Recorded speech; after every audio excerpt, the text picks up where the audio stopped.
Este es el resumen semanal de la lección de la Escuela Sabática para Adultos. Lección número 8 del tercer trimestre del año 2025. El Éxodo, viaje a la tierra prometida. La lección para esta semana: el pacto en el Sinaí. El texto para memorizar: ustedes vieron lo que hice a los egipcios y cómo los tomé sobre las alas de águila y los he traído a mí. Ahora pues, si en verdad escuchan mi voz y guardan mi pacto, ustedes serán mi especial tesoro entre todos los pueblos, porque mía es toda la tierra, y ustedes serán mi reino de sacerdotes y gente santa. Éxodo capítulo 19, versículos 4 al 6. Después de liberarlos de la esclavitud egipcia, pasarlos por el Mar Rojo y traer a su pueblo al desierto, de modo que mostró sus señales y prodigios, alimentándolos, dándoles agua, la Escritura nos enseña que antes de llevarlos a la tierra prometida, Dios los atrae a Él mismo. Por eso, en Éxodo 19:4 dice: y los he traído a mí. Dios quiere un pacto, una alianza con este pueblo. Quería una alianza con el pueblo y la hizo. Un pueblo rebelde, murmurador. Pero la condescendencia de Dios es tan grande, la misericordia y la bondad mostrada con el pueblo de Israel, y esto nos deja una lección también para nosotros ahora. Vamos al punto número 1, en el monte Sinaí. En el capítulo 19 del libro del Éxodo, los versos del 1 al 8, vemos las promesas de Dios para su pueblo hechas al pie del monte Sinaí. Antes de darle las tablas de piedra, antes de mostrar sus testimonios, antes de darle los mandamientos, Dios muestra su deseo para este pueblo, que no era mejor que cualquier otro, pero lo escogió. ¿Para qué? De acuerdo con los versos 5 y 6, ahora pues, si en verdad escuchan mi voz y guardan mi pacto, ustedes serán mi especial tesoro sobre todos los pueblos, y ustedes serán mi reino de sacerdotes y gente santa. Veamos lo que dice el espíritu de profecía con respecto a la voluntad de Dios que quería con Israel. Profetas y Reyes, página 13 y 14. Los hijos de Israel debían ocupar todo el territorio que Dios les había señalado. Las naciones que habían rehusado adorar y servir al Dios verdadero debían ser despojadas. Pero Dios quería que mediante la revelación de su carácter por Israel, los hombres fuesen atraídos a Él. La invitación del Evangelio debía ser dada a todo el mundo.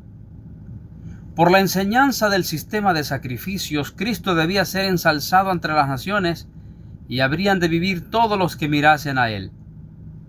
Se unirían con su pueblo escogido todos los que, como Rahab la cananea y Ruth la moabita, se apartaran de la idolatría para adorar al Dios verdadero. A medida que aumentase el número de los israelitas, debían ensanchar sus términos hasta que su reino abarcase el mundo entero. Pero el Israel antiguo no cumplió el propósito de Dios. Sí, mis hermanos, Dios quería hacer de su pueblo una nación de gente santa, un reino de sacerdotes, un reino que llenara todo el mundo. El mismo propósito que tenía con Adán, de llenar la tierra con gente santa. El mismo propósito que tuvo con Noé cuando repitió las mismas palabras en Génesis 9:1. Llenad la tierra de gente santa, obviamente. La oportunidad ahora era para el pueblo de Israel. Dios quería hacer de ellos su especial tesoro. Por eso, el punto número 2 de la lección dice: la preparación para recibir el don, o sea, el don de su voluntad, el don de la ley divina. Leamos en el libro del Éxodo, capítulo 19, versículos 9 al 11. Entonces el Señor dijo a Moisés: He aquí yo vengo a ti en una nube espesa, para que el pueblo oiga mientras yo hablo contigo, y también para que te crean para siempre. Y Moisés refirió las palabras del pueblo al Eterno. Y el Eterno dijo a Moisés: Ve al pueblo y santifícalos hoy y mañana, y laven sus vestidos, y estén preparados para el día tercero, porque al tercer día el Eterno descenderá a ojos de todo el pueblo sobre el monte de Sinaí. Dios estaba dando aquí instrucciones específicas acerca de cómo deberían prepararse los israelitas para la entrega de la ley en el Sinaí. La pureza que ellos mostrarían externamente debía reflejar una completa dedicación a Dios. No solamente es el corazón, como algunos dicen. Dicen algunos, el Señor mira el corazón, sin importar cómo me vea yo externamente.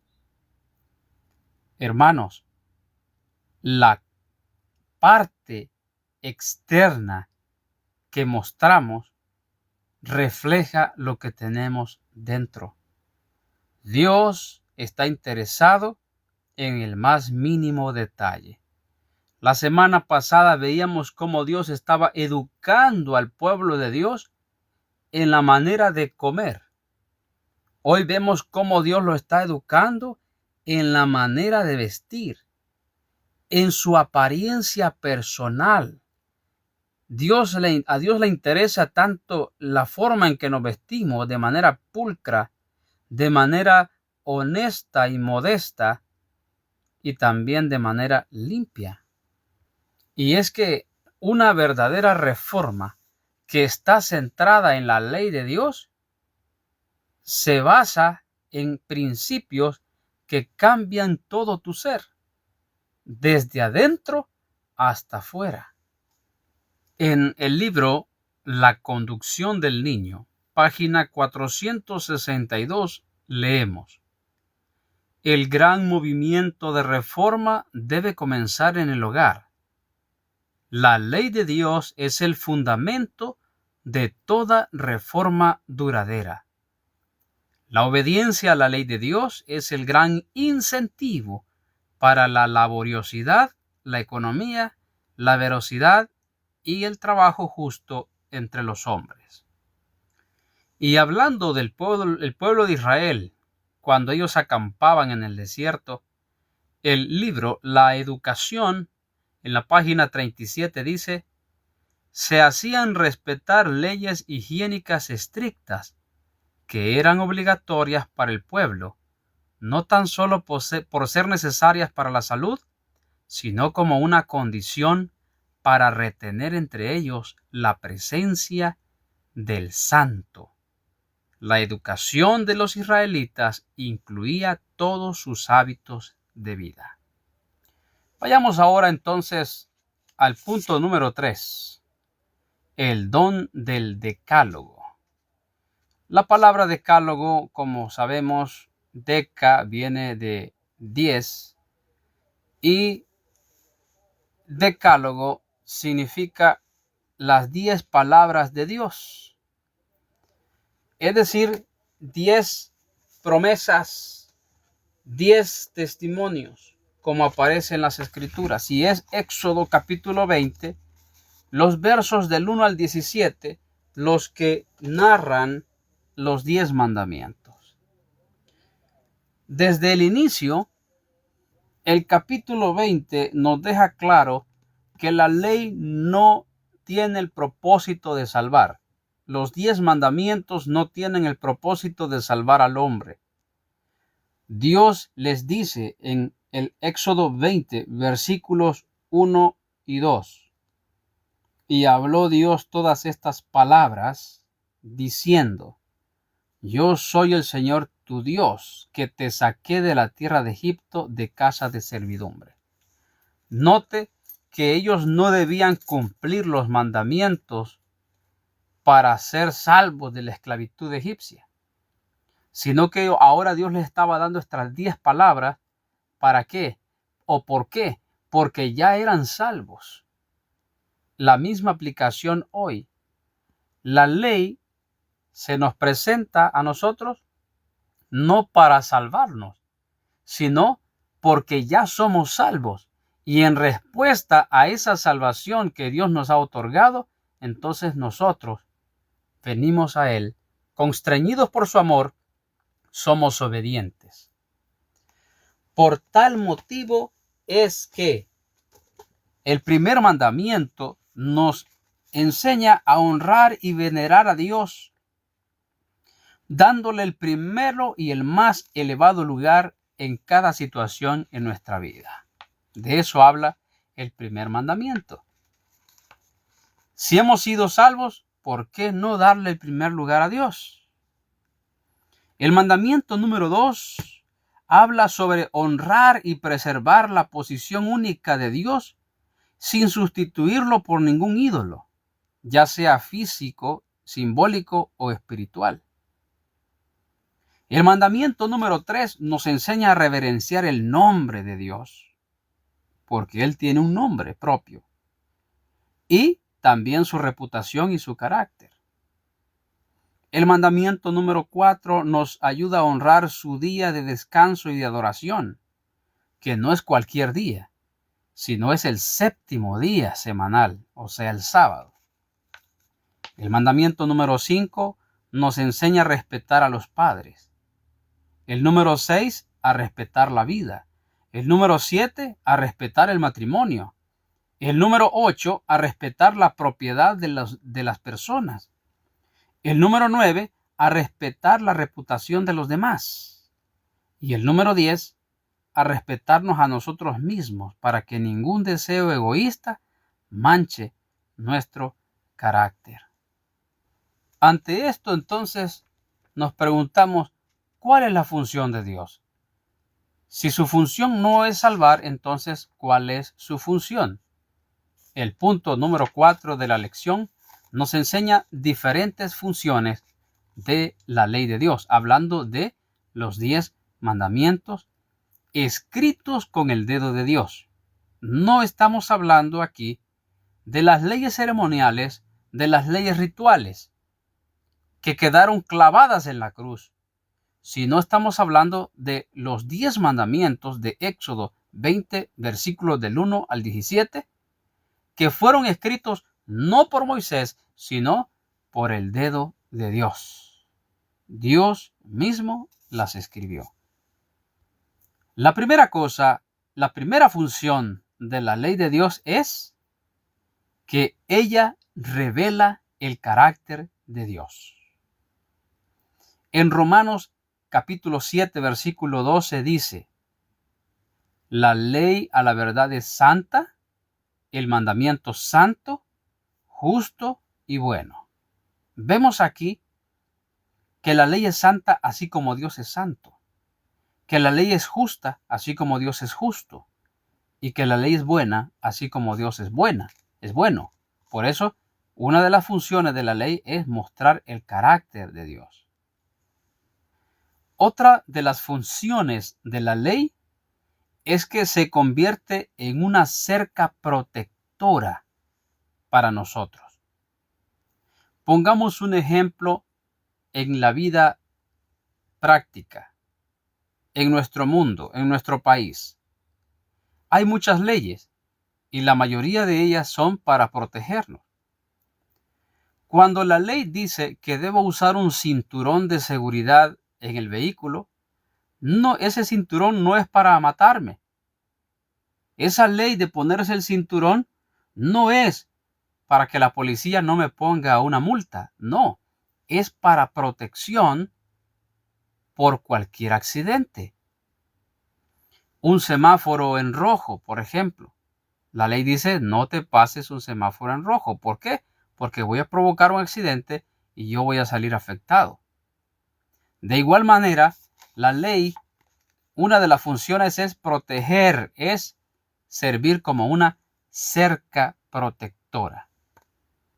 Pero no es una cerca que nos encierra para vivir en esclavitud, sino que nos da un amplio espacio de libertad. La carta del apóstol Santiago en el capítulo 2, versículo 12 dice: así hablad y así haced, como los que habéis de ser juzgados por la ley de la libertad. Otra de las funciones de la ley de Dios es que es como una señal indicadora que señala a Jesús, quien perdona nuestros pecados y transforma nuestra vida. Viene a ser como un espejo. Cuando yo voy al espejo, el espejo me muestra si mi rostro está sucio o si mi pelo está despeinado. Pero el espejo no me puede limpiar el rostro, tampoco puede arreglar mi cabello. De modo que el espejo me dice cómo estoy para ir a lavarme al agua y el jabón y para ir a peinarme o a arreglarme mi cabello. De igual modo, la ley no salva, la ley no perdona, la ley simplemente nos dice cómo estamos delante de Dios y nos lleva a Jesucristo, el que nos perdona, el que nos salva. Por eso el apóstol Pablo, escribiendo a los Gálatas en el capítulo 3, versículo 24, dice: de manera que la ley ha sido nuestro ayo, o sea, nuestro tutor, para llevarnos a Cristo, a fin de que fuésemos justificados por la fe. Ahora vemos el punto número 5, y es que la ley como promesa de Dios. Volviendo a Éxodo 20, versículo 1 dice: y habló Dios todas estas palabras. Vemos que los 10 mandamientos en sí no son mandatos, sino que son palabras. En hebreo, devarim, utilizado en los escritos de Moisés para describir los 10 mandamientos. Pero no significa literalmente eso, sino palabras, y puede también significar promesa. Cuando alguien hace una promesa, está comprometiendo su palabra ante aquel a quien hace esta promesa. De modo que cuando Éxodo 20 dice no matarás, no lo está haciendo de una manera a forma de mandato, sino está diciendo: yo te garantizo que no matarás. Yo te garantizo que no robarás. Yo te garantizo que no cometerás adulterio. Es decir, son promesas. Solamente confía en el Señor, solamente entrégate a Él, solamente acepta su gracia y Él hará en ti que no robes, que no mates, que no adulteres, que guardes el sábado conforme al mandamiento. Él lo hará en ti porque lo ha prometido. Veamos un último texto en la Escritura y otro en el espíritu de profecía. Romanos 10:4 dice: porque el fin de la ley es Cristo, para justicia a todo aquel que cree. Muchos han tomado este texto para decir que cuando Cristo vino le puso fin a la ley. Eso no es lo que dice Pablo. El fin de la ley es Cristo. O sea, el propósito de la ley es que lleguemos a Cristo. La finalidad de la ley es Cristo. Este no es un fin de terminación, sino es un fin de propósito. Cristo, al venir, no vino a ponerle fin a la ley moral de los 10 mandamientos, sino a darle su cumplimiento, a poder mostrarnos el espíritu correcto de la ley. Y por último, para cerrar nuestro resumen, leamos en El deseado de todas las gentes, páginas 274 y 275. Cuando la ley fue proclamada en el Sinaí, Dios hizo a conocer a los hombres la santidad de su carácter, para que por el contraste pudiesen ver cuán pecaminoso era el propio. La ley fue dada para convencer al pecador de su pecado y revelar la necesidad de un Salvador. Hasta que perezca el cielo y la tierra, dijo Jesús, ni una jota ni una tilde pasará de la ley hasta que todas las cosas sean hechas. En la vida de Cristo son aclarados todos los principios de la ley, y al tocar el corazón del Espíritu Santo, al revelar la luz de Cristo a los hombres la necesidad que ellos tienen de su sangre purificadora y de su justicia justificadora, la ley sigue siendo un agente para traernos a Cristo a fin de que seamos justificados por la fe. La ley del Eterno es perfecta, que vuelve el alma. Salmo 19, versículo 7. El sistema típico que prefiguraba a Cristo como el Cordero de Dios iba a ser abolido cuando Él muriese, pero los preceptos del Decálogo son tan inmutables como el trono de Dios. Que Dios pueda derramar su gracia, que el sol de justicia alumbre nuestras vidas y traiga paz a cada uno.